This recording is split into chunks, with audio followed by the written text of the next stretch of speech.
अज़ीज़ान गिरामी वक़ार, आज सुल्तानुल औलिया गौसुल आज़म की बारगाह में हम खिराज अकीदत पेश करने आए हैं। जो बातें मैं अर्ज कर रहा हूं वो गौर से सुने। करामात ये औलिया इकराम की जिंदगी का हिस्सा है, अल्लाह की तरफ से उन्हें दिया गया। करामत क्या है? ऐसा मुहय्यरुल अक़ूल काम, अक्ल को हैरत में डाल देने वाला काम जो आम इंसान नहीं कर सकता, आम इंसान की अक्ल में ना आए, अल्लाह के वली से सादिर होने वाला ऐसा कोई काम, उसको करामत कहते हैं। लेकिन करामत औलिया इकराम की विलायत को साबित करने के लिए जरूरी नहीं। औलिया इकराम की विलायत को साबित करने के लिए करामत नहीं दिखाई जाती, शरीयत पर इस्तिकामत ये विलायत की अलामत है। अगर वो मजबूती के साथ हर जमाने में अपने दीन पर जमा हुआ है, वो अल्लाह का वली है, वो अल्लाह का वली है। आज भी हमारी कौम औलिया को ढूंढने पर लगी हुई है। सुनो, अल्लाह का वली ढूंढना चाहते हो तो ढूंढने के लिए निकलते हैं और पीछे पड़ जाते, देखते हैं ये ठोकर मार करके सोने का सिक्का निकाल सकता है कि नहीं निकाल सकता है। औलिया को इन्हीं बातों पर आज भी लोग परखते हैं, सोचते हैं कि अभी बाबा आसमान पर उड़ेंगे तो मैं समझ लूंगा अल्लाह के वली हैं, पानी पे चल के दिखाएंगे तो मैं समझ लूंगा अल्लाह के वली हैं, मैं यहीं बैठा हूं अचानक मेरे पास पैसों का थैला खोल के दे दें अल्लाह के वली होंगे। यानी तुम एक जगह बैठे रहो, हलवा खिलाने वाले बाबा जिसको तुम समझोगे अल्लाह का वली है।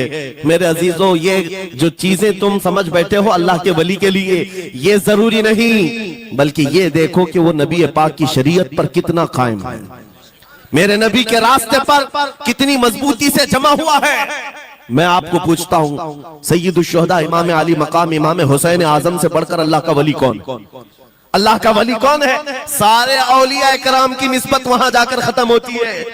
उस हुसैन आजम को देखे करबला के मैदान में अपने बच्चों की कुर्बानी के सामने भी जमे रहे, डटे रहे, करामत का इजहार नहीं किया, शरीयत पर इस्तिकामत लोगों को दिखाया। दुनिया में जैसी भी आफतें आ जाएं, मुसीबतें आ जाएं, अगर दीने मुस्तफा पर जमा हुआ है, इस्तिकामत के साथ खड़ा हुआ है, वो उसकी सबसे बड़ी विलायत है, वो सबसे बड़ा वली है। अल्लाह का वली वो है जो शरीयत पर जमा हुआ है, डटा हुआ है, कायम है।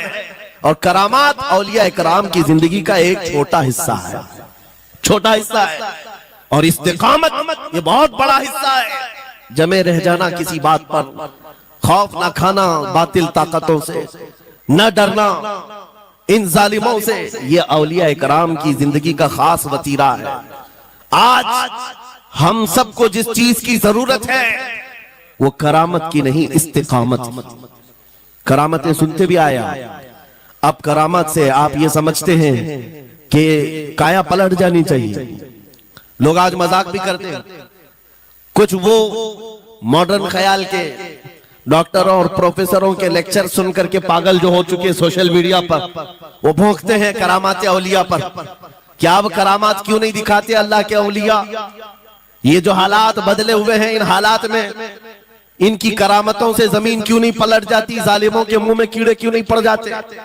मेरे अजीजों, पूरी दुनिया करामात से नहीं चलाई जाती, वल्लाह मुसब्बिबुल अस्बाब, अस्बाब पर रखा है।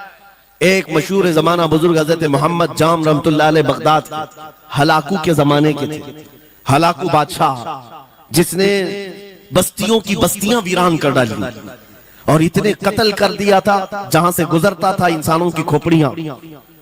उसका जब बगदाद पर हमला करने का इरादा हुआ तो बगदाद से कई मील दूर उसका लश्कर लेकर वो पड़ाव किया और अपने 2 सिपाहियों को बगदाद का मुआयना करने के लिए भेजा। और उसकी दहशत तारी थी सब शहरों में, हलाकू अगर आ गया तो हिलाक हो जाएंगे, इसके फौजी सबको बर्बाद कर डालेंगे। हलाकू का नाम सुनते ही लोगों में दहशत तारी होती थी। तो 2 सिपाही 2 फौजी हलाकू के बगदाद मुआयना करने के लिए आए तो लोगों में खलबली मच गई, अब जाएं तो कहां जाएं? तो हजरत मोहम्मद जाम रहमतुल्लाह अलैह एक बुजुर्ग थे, उनके पास लोग दौड़ते हुए आए और वो वजू फरमा रहे थे, उनके हाथ में पानी का कटोरा था और आकर के लोग रोने लगे, हुजूर हलाकू आ गया, बगदाद तबाह कर डालेगा, बगदाद को बर्बाद कर देगा, आप बचा ले, अल्लाह के वली हैं, आप दुआ करें। उन्होंने अपनी कटोरी पलट दी और कहा जाओ, अल्लाह हिफाजत करेगा। रिवायत में मिलता है कि वो 2 सिपाही ढूंढते ढूंढते रह गए, उनको बगदाद नजर ही नहीं आया। कोई बगदाद का न घर दिखा, न महल, न रास्ता, कुछ नहीं। वापस वो अपने बादशाह के पास जाकर कहते हैं हम तो बहुत ढूंढ करके आए, बगदाद मिला ही नहीं। हलाकू ने उन दोनों सिपाहियों को कत्ल कर दिया। कहा कि तुम झूठ बोलते हो, मुझे बगदाद की रोशनी यहां से दिखती है और तुम्हें कैसे नजर नहीं आया? या तो तुम निकम्मे हो या तो फिर मेरे साथ धोखा कर रहे हो। कत्ल कर दिया। दूसरे दिन अपने खास 2 वजीरों को भेजा कि जाओ बगदाद का मुआयना करके आओ, गलियां, वहां की सड़कें और वहां के महल्लात, वहां की इमारतें देख आओ। ये 2 वजीर गए और ढूंढते रहे। जैसे ही वो बगदाद में इंटर हुए, आज फिर लोग हलाकू के इन वजीरों को देखकर दौड़े दौड़े भागते हुए इस अल्लाह के वली के पास आया, हज़रत मोहम्मद जाम। आज फिर रोने लगे, कहा हमारी बीवियां बेवा हो जाएंगी, हमारे बच्चे यतीम हो जाएंगे, सब मारे जाएंगे, आप बचा लें। आज फिर से उन्होंने खटोरी पलट दी। कहा जाओ अल्लाह हिफाजत फरमाएगा।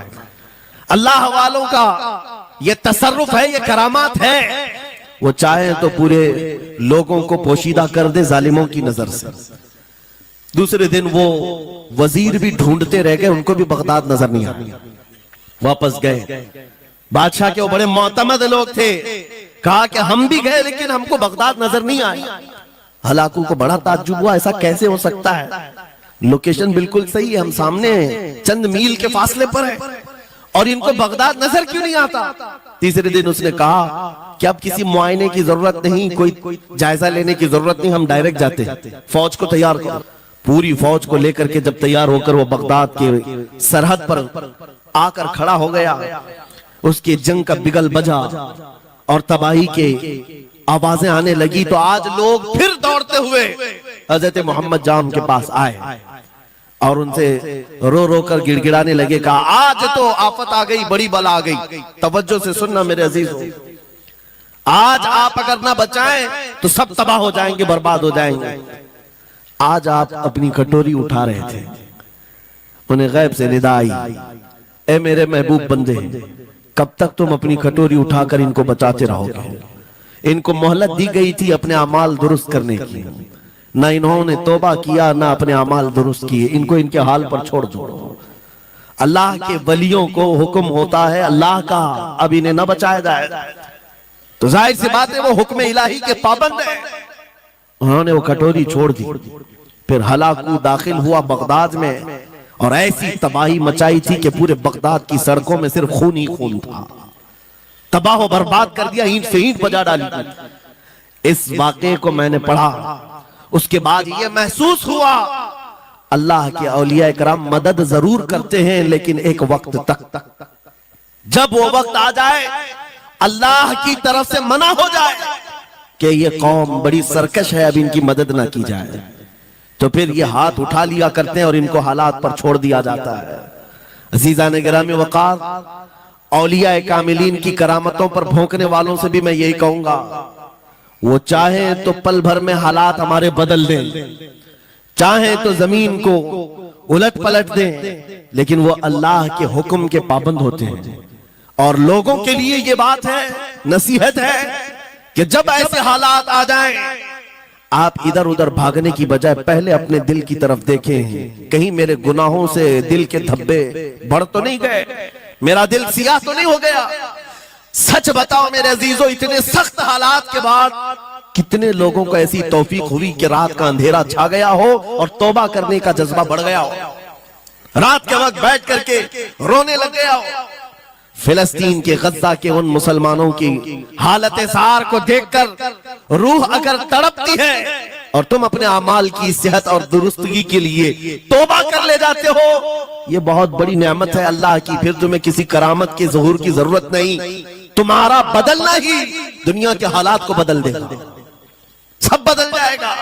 लेकिन अगर उन्हीं हालात पर बाकी रहे तो फिर करामत से भी तुम नहीं बदलोगे और ना हालात बदलेंगे, कोई चीज नहीं बदलेगी।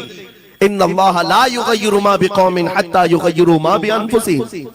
कुरान में मेरा मौला फरमाता है, बेशक अल्लाह ताला उस वक्त तक किसी कौम की हालत नहीं बदलता जब तक उस कौम को खुद अपनी हालत बदलने का ख्याल ना हो। हम अपनी जानिब से शुरुआत करें और फिर हालात खुद बदल जाएंगे, हालात खुद बदल जाएंगे। सरकार सैयदना गौसे आजम अब्दुल कादिर जीलानी रज़ी अल्लाह तआला अन्हु जिस हाल में बगदाद तशरीफ लाए थे, उस जमाने को याद करें, उस जमाने को याद करें। वो ऐसा जमाना था कि उस वक्त हक बोलना एक जुर्म हो गया था। शिया नवाज खलीफा मौजूद थे, हजरत अबू बकर हजरत उमर का नाम लेने पर भी मस्जिद के दरवाजे पर कोड़े मारे जाते थे। ये वो हालात थे, उलमा की जुबानें गंग थी, बोल नहीं पाते थे। खुतबा क्या देना है वो बिल्कुल स्क्रिप्टेड, जो खलीफा वक्त चाहे बस उतना ही। आज जैसे सऊदियों के यहाँ ये रिवाज है, बादशाह की हिमायत में और बादशाह जैसा चाहे वैसी मस्जिद का मौलवी भी बोलता रहे।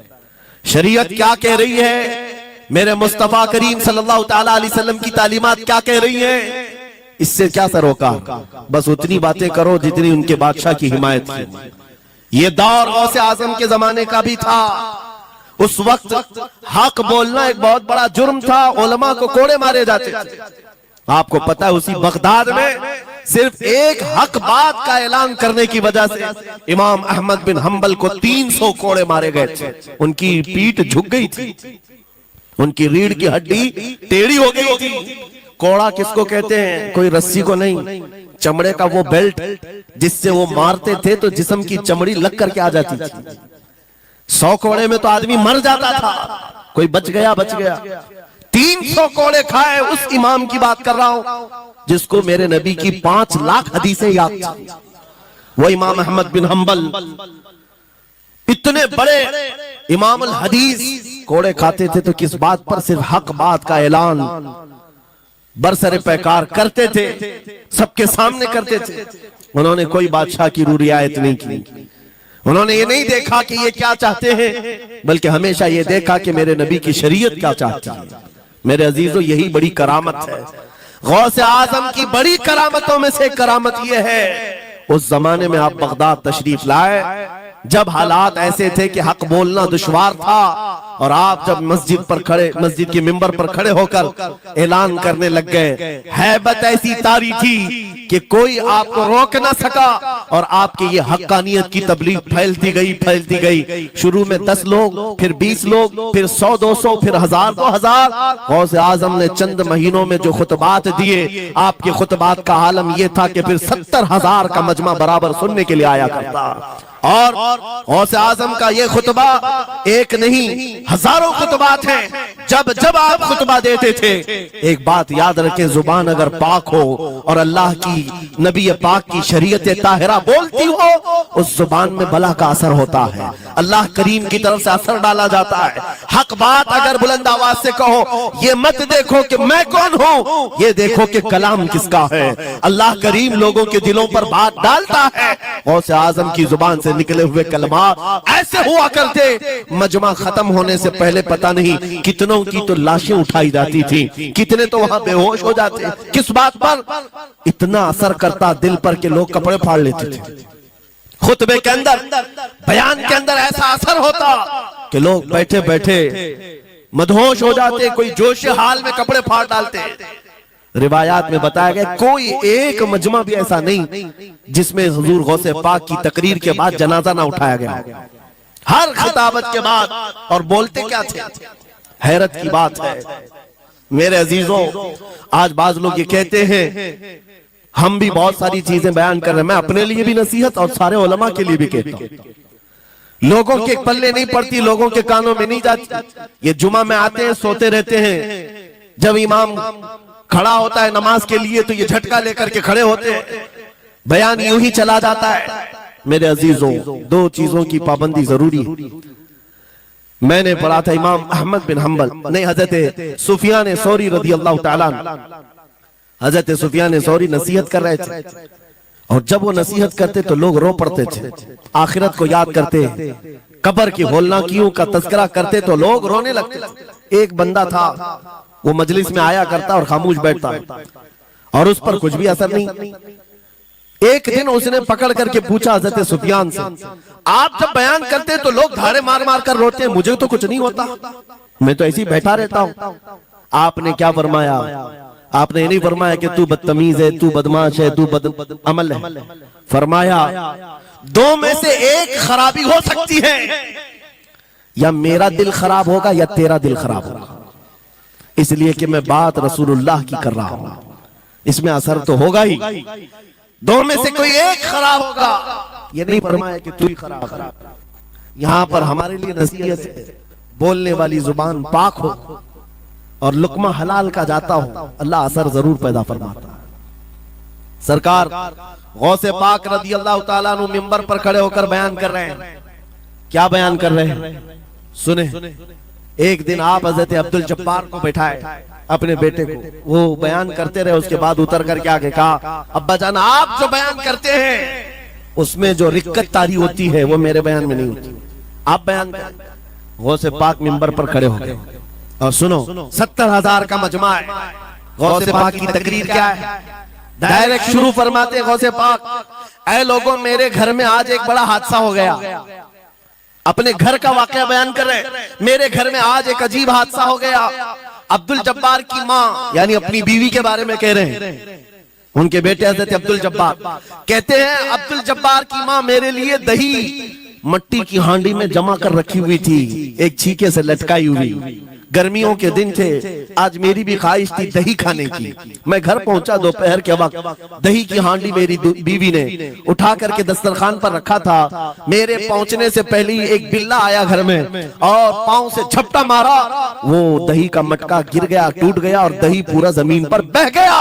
न माँ खा सका न मेरी बीवी खा सकी। इतना बयान करना था कि लोग फाड़े मारकर रोने लग गए, कपड़े फाड़ने लग गए। लोगों के अंदर जोश हाल से कैफियत बदल गई। मेरे अजीजों, कोई अपने घर का वाकया बयान कर रहा हो कि दही की हांडी फट गई, दही बह गया, इसमें कौन सी ऐसी बात है रोने की? ये हमारे और तुम्हारे लिए हो सकता है। गौसे आजम का मजमा भी अहले दिल का हुआ करता था, वो बसीरत वाले लोग बैठते थे। गौसे पाक क्या बयान कर रहे थे? गौसे पाक के बयान का मतलब ये नहीं है कि अब्दुल उनकी बीवी दही की हांडी जमाई थी और उनके लिए खाने का इंतजार कर रही थी। गौसे आजम अपने वाकये से दुनिया की हालत बता रहे थे, ऐ लोगों, जिस तरह मेरे घर में आज मेरे खाने से पहले दही का मटका टूट गया और दही बह गया, सबकी हालतें तकरीबन ऐसी होती हैं। इंसान अपने लिए इतना कमाता है, माल जमा करता रहता है और जब उसके खाने का वक्त आता है, मलकुल मौत पंजा मारकर रूह निकाल लेता है और सारा माल उसका धरा का धरा रह जाता है, ना वो चख पाता है ना खा पाता है। गौसे पाक रज़ी अल्लाह ताला अन्हु ये दुनिया की हालात बता रहे थे। और मेरे अजीजों, आज भी वही हालात हैं हमारे, आज भी वही हालात हैं। हमने कमाने के लिए अपनी सेहत गंवा दी, रात नहीं देखा, दिन नहीं देखा, दौड़ते रहे माल हासिल करने के लिए। इतना जमा कर लूं, इतना जमा कर लूं, इतना जमा कर लिया, जब तक तो सेहत बिगड़ गई, शुगर भी आ गई, बीपी भी आ गई और ऐसी बीमारियां लग गई कि आप इनको ठीक करने के लिए जितना जमा किया था खर्चा करते रहो। शेख सादी रहमतुल्लाह अलैह फरमाते हैं, ये दो कामों में तो इंसान की पूरी जिंदगी खत्म होती है। पहले कमाने के लिए सेहत गंवाता है और फिर सेहत बचाने के लिए माल गंवाता है। ये दो चीजों में गौसे पाक रज़ी अल्लाह ताला अन्हु की नसीहत यही थी कि इतना जमा कर ले जाते हो, इतना जमा करते हो कि फिर जब खाने का वक्त आता है तो मियां ऐसे हालात होते हैं कि नमक भी नहीं खा पाते, शक्कर भी नहीं खा पाते।